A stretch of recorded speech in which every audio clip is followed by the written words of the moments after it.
toutes et à tous, bienvenue sur Be Smart for Change. Aujourd'hui, je vous retrouve depuis la Maison des Polytechniciens à Paris à l'occasion d'un événement dédié à l'innovation en santé. Au sommaire, en médecine, l'intelligence artificielle s'invite partout. Des outils toujours plus performants pour diagnostiquer, prédire, trier, alerter. On parle même de révolution du parcours de soins. Mais sur le terrain, que change réellement l'IA? Pour répondre à ces questions, je reçois aujourd'hui Rémi Perret, Head of AI chez Prima. Il nous expliquera comment l'IA aide concrètement les médecins à mieux diagnostiquer les cancers et comment elle s'intègre dans leur pratique au quotidien. Et comme chaque semaine, il y aura bien sûr l'analyse du docteur Bono. Et cette fois, Hervé s'interroge. Les parcours de soins sont-ils en train de devenir des parcours du combattant? À l'heure où l'IA promet des miracles, certains patients peinent encore à obtenir un rendez-vous. Et puis la pépite santé du jour, c'est Epoca, une plateforme de télésurveillance gériatrique fondée par Élise Cabanès, médecin gériatre. Elle nous montrera comment la technologie peut aussi accompagner les personnes âgées avec humanité et respect. Et on commence avec notre séquence Regard d'expert. Bonjour Rémi, bienvenue dans Santé Future. Bonjour Alix. Et Hervé est là, bien sûr. Salut Hervé. Salut Alix, Ravi de te je suis retrouver. ravi d'être là aussi. Voilà. Super. Rémi, vous êtes responsable de l'intelligence artificielle chez Prima, une entreprise spécialisée dans l'anatomopathologie. Alors pour commencer, qu'est-ce que c'est? Alors l'anatomopathologie, c'est une spécialité de la médecine qui consiste à analyser les tissus à un niveau microscopique. Et ça permet de caractériser les pathologies. Donc c'est principalement utilisé dans l'oncologie où on va aller caractériser les tumeurs. C'est ça qui va derrière déterminer le traitement qui va être administré aux patients. Et alors concrètement, que fait Prima? Alors concrètement, Prima va mettre en place des outils qui sont basés sur l'IA et qui vont guider les pathologistes dans leur analyse de l'image et dans l'établissement du diagnostic. Concrètement, ça se réalise avec des filtres, des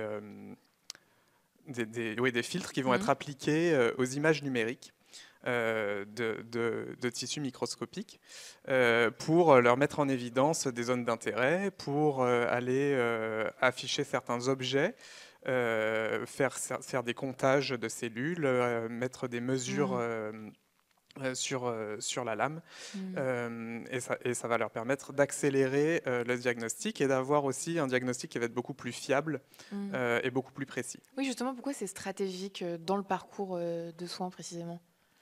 Dans le parcours de soins, c'est stratégique parce que ce moment du diagnostic, c'est un moment d'anxiété pour les patients. Donc, réduire les temps qui y sont consacrés, c'est intéressant. C'est aussi le diagnostic, un moment où on va avoir une analyse sur une image extrêmement complexe. Et donc, cette analyse, elle va être soumise à énormément de subjectivité. Donc apporter une mesure objective sur cette donnée-là, ça va permettre de fiabiliser le diagnostic. Et justement, puisque c'est le cœur de vos compétences, en quoi l'IA peut-elle changer la donne dans cette discipline? Alors, l'IA change la donne parce que, en apportant cette fiabilité et ce gain de temps, on va améliorer, améliorer le parcours de soins et on va aussi permettre aux laboratoires d'analyse biomédicale d'optimiser leur workflow. On va aussi pouvoir diminuer le besoin pour certains examens qui sont extrêmement chers, notamment des besoins en examen immunohistochimique. Ce sont des examens qui vont aller mettre en évidence certaines protéines sur des cellules. Et ces examens-là, ils prennent du temps et ils sont chers. Donc diminuer cette demande-là, ça a un réel impact. Aujourd'hui, vous diriez qu'il y a une vraie tension sur le diagnostic du cancer? Est-ce que vous avez des chiffres ou des repères à nous donner pour mesurer l'ampleur?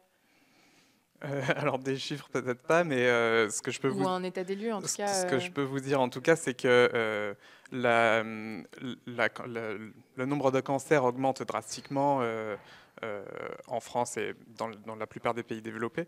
Et à contrario, le nombre de médecins diminue aussi, notamment le nombre de pathologistes. Donc on a une filière qui est vraiment en tension. Et donc apporter de l'IA ici, c'est un réel intérêt. Et côté pratique, pour bien visualiser, à quoi il ressemble l'outil Prima?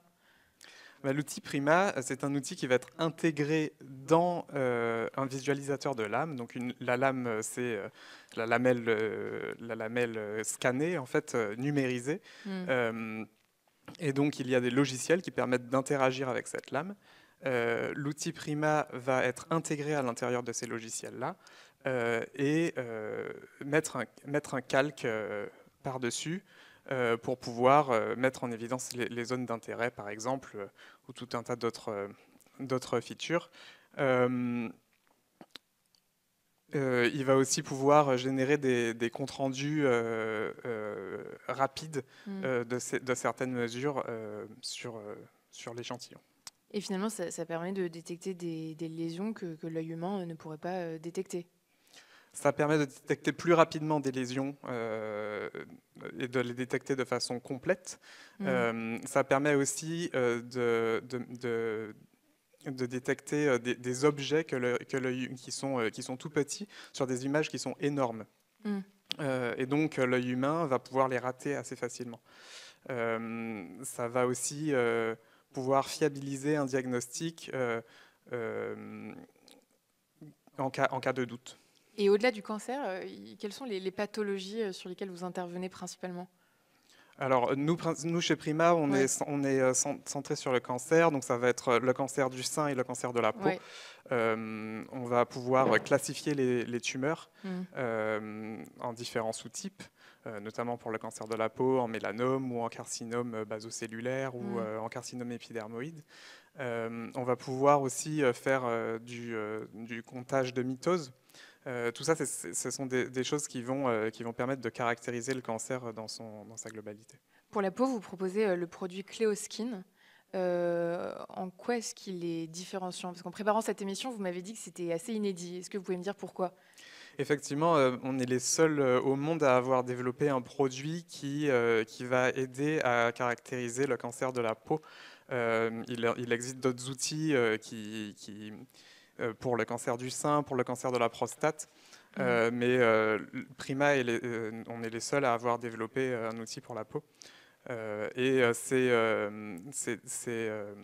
une véritable demande de la part des pathologistes pour avoir de l'aide sur ces lésions, parce que ce sont des lésions qui sont extrêmement complexes et notamment les lésions pigmentées, donc les mélanomes, qui sont extrêmement complexes à repérer et seul un œil vraiment expert de la dermatopathologie pourra faire ce style de diagnostic. Oui, il y a un réel attrait, vous m'avez dit, aux États-Unis.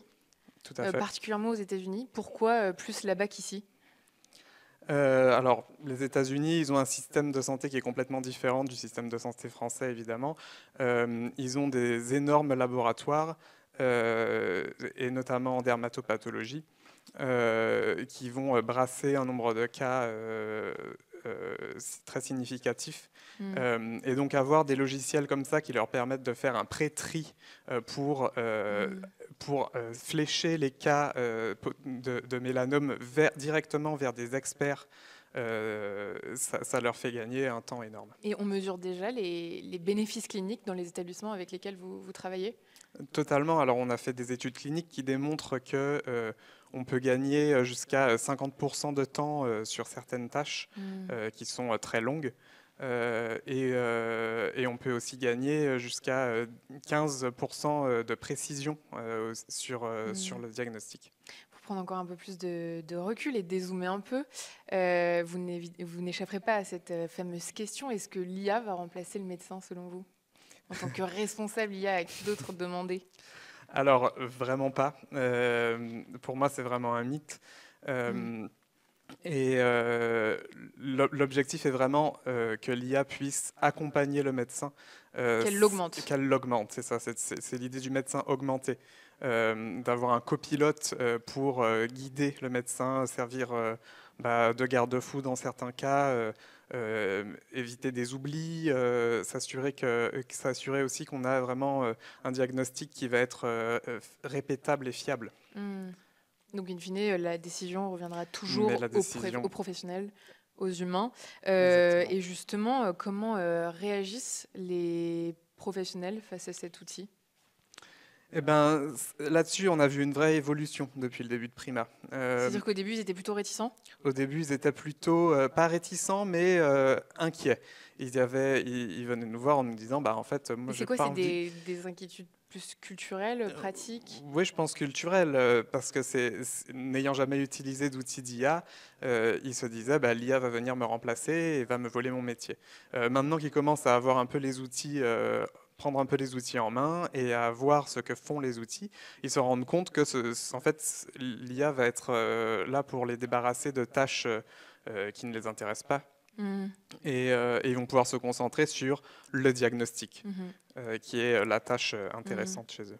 Et du point de vue du patient, puisque ce sont quand même les premiers concernés, quels sont les effets concrets sur leur parcours de soins ? Est-ce que ça se traduit par un diagnostic plus rapide, moins d'anxiété ? Exactement, c'est tout à fait ça. On va réduire le temps de diagnostic dans le laboratoire d'Anapat et on va avoir un diagnostic plus précis, donc moins d'erreurs. Et où en est le déploiement aujourd'hui en France et à l'international, donc, puisque vous êtes très présent aux États-Unis ? Alors en France, on est bien installé. On a plusieurs partenaires, voire des grands partenaires comme l'Institut Gustave Roussy, qui est un grand centre anticancéreux. On a aussi l'Institut Curie avec qui on travaille. Et puis plusieurs autres CHU et laboratoires privés. Et puis on est aussi en Europe avec plusieurs laboratoires en Belgique et en Suisse. Et les États-Unis, évidemment. D'où vient une demande plus forte, finalement. D'où vient une demande très forte sur Cleoskin. Et l'objectif, c'était vraiment d'attaquer ce marché d'ici la fin de l'année. Et en termes de projection, est-ce que vous développez d'autres outils ? Est-ce que vous visez d'autres organes, d'autres pathologies ? Totalement.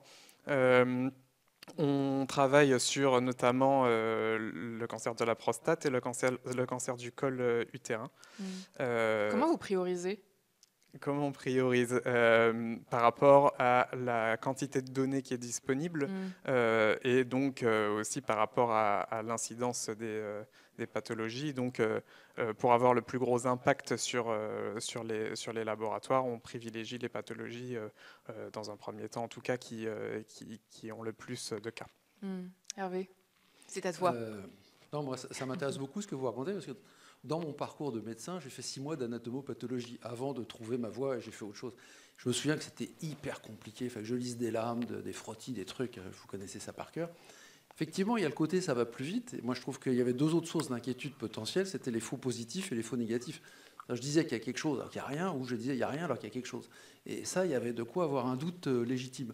En fait, ma question qui vient, c'est comment vous allez réussir à démontrer l'intérêt de votre technologie, dont je ne doute pas, pour obtenir un prix, un remboursement, etc. Puisqu'on va vous dire, la référence, c'est quoi ? C'est l'anatomopathologiste qui a une bonne vision versus votre IA qui est formidable. Mais vous risquez d'opposer les genres. Là. Si on démontre que l'IA, c'est mieux que l'homme, ça va râler. Donc comment vous allez faire pour vos essais cliniques ? Mais l'idée n'est pas de démontrer que l'IA est mieux que l'homme, l'idée est de démontrer que l'homme est meilleur avec l'IA. C'est vraiment cette idée de travailler main dans la main, du médecin augmenté. Et ça, on le démontre dans des études cliniques où on a le médecin qui travaille avec l'IA et le médecin qui travaille sans l'IA. Et on compare les résultats. Et on voit véritablement qu'il y a une amélioration du diagnostic du médecin qui utilise l'IA. Et en plus d'une amélioration du diagnostic, il y a une plus grande confiance du médecin en son diagnostic. D'accord. Et vous êtes déjà utilisé dans des laboratoires privés, des cliniques privées, des hôpitaux, je ne sais pas, en France, aux USA? Ouais, en France principalement, et puis en Belgique aussi. On est utilisé en routine. Ouais. Merci beaucoup. Rémi, vous restez avec nous. On passe tout de suite à l'analyse du docteur Bono. Et c'est le moment de prendre un peu de hauteur avec l'œil d'Hervé. Et Hervé, en médecine, l'IA est partout et elle promet beaucoup. Ah, elle promet beaucoup et je trouve même qu'on ne parle plus que de ça. C'est bien et c'est peut-être un peu fatigant par moment, mais c'est vraiment la révolution actuelle.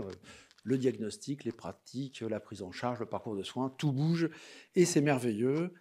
Et en même temps, il y a l'envers du décor. L'envers du décor, il est de deux ordres. L'OMS nous parle d'une épidémie de solitude qui est liée en partie à la désertification médicale. Donc c'est un joli paradoxe, la technologie s'emballe, l'accès aux médecins s'éloigne. Donc le parcours. Ouais, c'est ce pourquoi tu nous dis que le parcours du soin du patient semble devenir parfois un véritable parcours du combattant. Et complètement. Et sans prendre des exemples très compliqués, on veut consulter un dermatologue en France. Dans certains départements, le délai moyen est de 36 jours, voire 90 jours dans certains départements. Un ophtalmo, c'est en moyenne 20 jours pour une urgence et 87 jours la durée médiane pour caler un rendez-vous. Quand même, ça fait un peu peur. Et l'autre point parallèle, c'est la fracture numérique qui s'installe. Parce qu'on dit, l'IA, c'est formidable, il n'y a qu'à télécharger ceci, cela, scanner le QR code et tout ça. C'est pas si simple de converser avec un chatbot, de télécharger une appli, etc. etc. Et j'ai regardé les études faites notamment par l'INSEE, qui met en place un baromètre numérique sur 15 millions de personnes. Tout le monde est concerné par le numérique. 60% des patients ont plus de 70 ans. Vous voyez où je veux en venir. Et 70 ans à 70 ans, plus de 80% des patients portent une maladie. Donc, ça veut dire que plus on vieillit, plus on est malade, plus on a besoin d'accéder au numérique, c'est compliqué. Et par ailleurs, on sait qu'une personne de plus de 75 ans sur deux n'utilise jamais Internet. Donc, vous voyez, le problème arrive, on est obligé d'y aller et on ne peut pas. Et parmi celles qui utilisent Internet, près d'un tiers ne sont pas capables de faire la démarche toutes seules. Ils ont besoin d'un aidant de leur fille, leur petite fille, pour dire, et c'est des trucs bêtes, prendre rendez-vous sur Doctolib. Ça paraît simple, ça ne l'est pas tant que ça quand on a 75 ans et qu'on est malade et qu'on ne voit pas bien et tout ça. Et donc chez eux, le parcours de soins numériques devient un labyrinthe administratif et technologique. Ils s'y perdent et ils ont envie de pleurer. Donc c'est paradoxal aussi. L'IA nous rapproche de data, mais elle éloigne les humains. Voilà, donc on a des zones qui deviennent des formes de pansement numérique. Alors, autre réflexion parallèle que m'a inspiré ce sujet, c'est des mots qui changent de sens quand on change une lettre. En anglais, on a deux mots qui ont presque le même sens, c'est le cure et le care. To cure, n'est-ce pas, c'est guérir, et c'est vraiment la médecine de la maladie. Donc c'est là où on va parler de l'IA, des avancées technologiques, le diagnostic, le traitement, et tout est vrai, et c'est formidable. Et dans le parcours de soins, c'est clairement tout ce qui peut être augmenté grâce à l'IA qui va être intéressant. La chirurgie, le diagnostic, on en parlait juste avant, tout me va bien là. Le care, c'est autre chose. Care, c'est prendre attention à la personne, l'écouter, vraiment prendre soin d'elle. C'est la médecine du malade. Il va bien falloir qu'on arrive à réconcilier le cure et le care. Et en français, ça m'a intéressé de voir que c'est pareil. À une lettre près, tout change. Le mot penser avec un E, où on pense à l'être humain, ou penser avec un A, où on soigne la maladie. Et voilà, donc entre la France et l'Angleterre, à un mot près, c'est la même histoire. Donc voilà, donc, en conclusion, tout ça c'est formidable. L'IA nous promet des merveilles, mais il y a sans doute des limites. Le monde bouge, donc aujourd'hui, je voulais juste vous dire, take care, prenez soin de vous. Merci Hervé. Rémi, là, à chaud, qu'est-ce que vous pensez de l'analyse du docteur Bono? Je suis tout à fait d'accord avec ce qu'il dit. Maintenant, l'objectif de l'IA, ça va être aussi de rapprocher le médecin, le patient du médecin, et notamment avec un diagnostic de précision.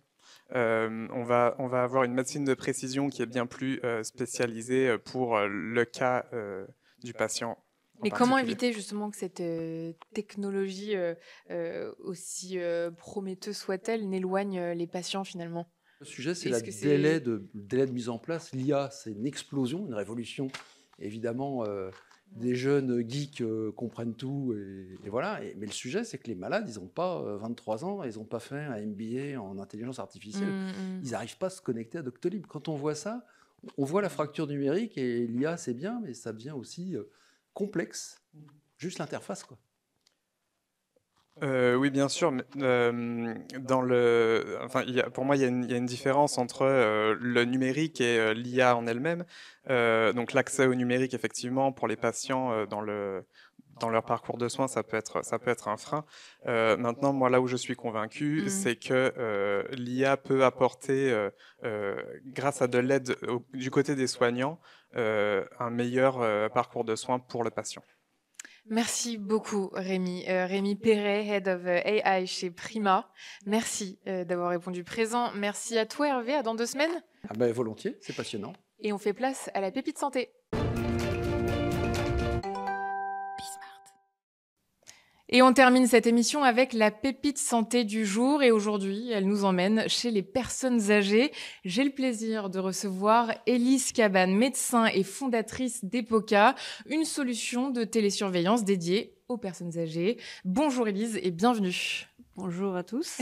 Élise, je le disais, vous êtes médecin gériatre et entrepreneuse. Qu'est-ce qui vous a poussé à créer Epoca ? Être fille ou petite fille de patients âgés malades, être médecin et avoir fait un serment qu'il faut savoir assumer. Voilà, c'est ce serment qui m'a amené là. Parce que ça répondait à quel besoin, manque identifié ? En fait, c'est la promesse qu'on fait le jour où on devient médecin, de continuer toujours à améliorer la santé, la qualité des soins pour ces malades. Et effectivement, en tant que médecin gériatre, anciennement hospitalière, il y a un moment où j'étais effectivement assez frustrée des allers-retours permanents de mes patients, l'impression de ne pas faire le métier comme j'aimerais, d'avoir du mal à accompagner le parcours de santé, avoir mes collègues aussi de ville en difficulté. Et donc, il fallait pour moi repenser le modèle pour me réengager dans ce métier. Et alors justement, cette solution de télésurveillance, elle consiste en quoi ? Elle consiste on va dire, en un dispositif qu'on dit triptyque, c'est-à-dire qu'il y a d'une part une plateforme de télésurveillance médicale qui n'est pas que de télésurveillance. En fait, c'est un plan personnalisé de santé actionné. C'est-à-dire c'est une plateforme qui soutient opérationnellement la réalisation du plan de santé des personnes de façon personnalisée, qui est soutenue par une capacité logistique, parce qu'effectivement, pour assurer ce plan de santé, il faut parfois relever un certain nombre de données qui nécessitent des dispositifs médicaux à domicile chez des patients qui ne savent pas forcément s'en servir, qui peuvent être seuls ou avoir des troubles de la mémoire. Et donc, il faut soutenir tout ce process. Et puis, le troisième pied en fait de dispositif, c'est une équipe médicale et paramédicale qui viennent en support des partenaires de ville et des partenaires hospitaliers, à la fois dans l'accompagnement de cette transformation du métier, puisqu'effectivement la télésurveillance médicale, enfin l'algorithmie de surveillance et d'accompagnement de la santé des personnes, ça reste quelque chose d'assez nouveau, sur lequel on ne peut pas faire les choses brutalement. Et donc ça s'accompagne, et c'est un petit peu ce que fait notre équipe au quotidien. Et donc ça, c'est sur papier, mais plus concrètement, au quotidien, comment est-ce que ça s'applique ? Alors au quotidien, avec nos partenaires métiers, donc des SIAD, des établissements, des hôpitaux, des HAD, des CRT, on évalue, ça commence par un process de repérage de certaines indications de patients qui sont particulièrement instables, qui vont souvent à l'hôpital et aux urgences, qui se voient proposer le dispositif pour être accompagnés au quotidien à leur domicile, quel que soit le lieu d'ailleurs de vie en question. Une évaluation initiale 360 a lieu pendant 2 heures à domicile. Donc l'enjeu, c'est vraiment de voir le patient dans sa santé globale, son état de bien-être physique, psychique, social et environnemental. Et donc on ne peut pas se soustraire à la nécessité de connaître bien l'environnement des malades.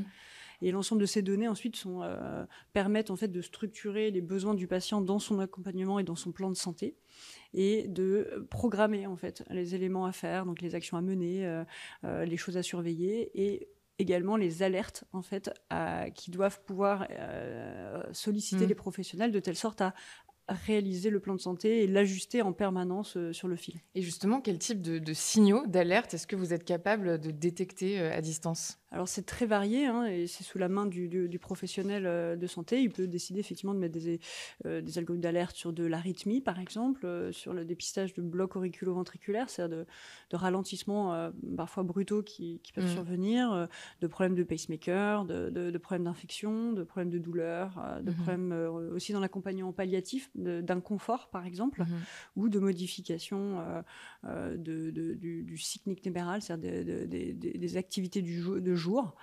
Enfin, c'est très varié. Il y a une centaine d'algorithmes différents qui sont à la main du professionnel. Et justement, vous dites que la télésurveillance peut réduire les hospitalisations, les éviter. Et on parle de quel type d'hospitalisation? Alors, elle ne peut pas, elle le fait. Ça a été un long travail. Hein. Pour nous, il n'était pas question de parler sans avoir commencé à travailler sur la preuve. Donc, on a pu effectivement étudier les patients par rapport à leur parcours de l'année N-1. Hein. Souvent, quand on vieillit, les choses se dégradent dans le temps. Donc, comparer le patient à son année précédente, c'est souvent une bonne façon. Et on a pu montrer que, de toute évidence, on réduit de façon massive les réhospitalisations et les nouveaux passages aux urgences. Et tout au long de ce parcours, quels sont les médecins impliqués? Quel type de médecins? Alors, c'est ce qu'on appelle l'opérateur médical. Dans le cadre de la télésurveillance gériatrique, il y a 2 types d'opérateurs aujourd'hui chez nous. Le gériatre hospitalier ou l'urgentiste, qui sont un peu les deux... le binôme en fait d'accompagnement de l'hôpital vers la ville, et puis le médecin traitant qui est aussi le grand opérateur du dispositif, puisque c'est vers lui que l'ensemble des situations et des problématiques vont remonter. Et les aidants, ils sont mis dans la boucle également? Bien sûr, oui. Alors, on sait que c'est un vrai sujet. Oui, bien sûr. L'ensemble du cercle de soins est sollicité. Hein. C'est un travail collaboratif. Alors, on parle d'opérateur dans ce qui est de la prescription et de la réaction quand il s'agit de décompensation médicale, mais effectivement, les infirmiers, les auxiliaires de vie, les dents principales du patient sont évidemment des forces actives dans la prise en charge et absolument au socle pour que tout fonctionne. Et alors, les premiers concernés, les personnes âgées, comment est-ce qu'ils réagissent? Est-ce qu'ils sont plutôt hostiles au début? Est-ce qu'il faut les convaincre? Alors, on a beaucoup, nous, la moyenne d'âge des patients qu'on suit est de 87 ans, donc on a des vrais âgés. Hein. Beaucoup ont des troubles cognitifs, donc c'est difficile d'avoir un retour parfaitement évident, sur la perception qu'ils en ont. Ce qu'on peut juste dire, c'est qu'en tout cas, on a 0 décrochage notamment des dispositifs connectés par les patients, même ceux qui ont des troubles cognitifs. Donc a priori, c'est très bien toléré. L'acceptabilité est excellente. Et en termes de décrochage, on a moins de 4% d'abandon à 1 an, en sachant que les suivis d'abandon, c'est 6 mois. Donc ça veut dire qu'on a déjà eu le temps en plus d'être efficace sur ces malades. La satisfaction est massive. Hein. On a plus de 97% de satisfaction des patients et des familles. Donc on peut considérer que c'est un dispositif qui est très bien accepté. Et je pense qu'il faut arrêter de mélanger technophobie et technocapacité, en fait, qui sont 2 éléments très, très différents. Merci beaucoup, Élise. C'est déjà la fin de cette interview. Élise Cabane, médecin et fondatrice d'EPOCA. Merci de nous avoir suivis sur Be Smart for Change.